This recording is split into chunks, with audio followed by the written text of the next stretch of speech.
പയ്യന്നൂർക്കാരോട് ഇനി പ്രത്യേകം പറയണ്ടല്ല, ചീമേനി തെയ്യാന്ന്. പക്ഷെ ചീമേനി തെയ്യത്തിന് മുമ്പ് പേഴ്സും ഫോണെല്ലാം ഒന്ന് സൂക്ഷിക്കുക. അല്ല,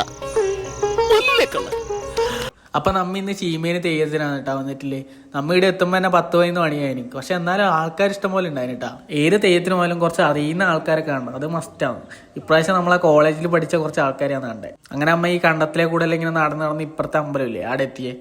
ആടെ എത്തിയിട്ട് കുറച്ച് സമയം അവിടെ ഇങ്ങനെ ഇരുന്ന് വേറെ ഒന്നും ചെയ്യാനില്ല. അങ്ങനെ ആടെ വെറുതെ ഇരിക്കുമ്പോൾ നല്ലൊരു പാട്ട് കേൾക്കുന്നു. നല്ല പാട്ട് പറഞ്ഞാൽ ഭക്തിഗാനാണേ, പക്ഷെ നല്ല വോയിസ്. ഇതിങ്ങനെ കോയിത്തരായിട്ട് കൂട്ടല്ലേ, ഇതൊരു പാട്ട് ആസ്വദിക്കാനുള്ള ഒരു ത്വരയാണ്. പിന്നെ നമ്മ ആ വോയിസിന്റെ ഉടമേനെ തേടിയിട്ട് അങ്ങനെ അങ്ങോട്ട് പോയിട്ടാ എവിടുന്നാന്ന് പാട്ട് പാടുന്നതെന്ന് നോക്കാൻ വേണ്ടിയിട്ട്. അങ്ങനെ അവസാനം നമ്മ കണ്ടുപിടിച്ചിട്ടാ ഈ കാണുന്ന പെണ്ണാണ് ആ പാട്ട് പാടുന്നത്. ആരും ഫോളോ ഒക്കെ മറക്കല്ലേ.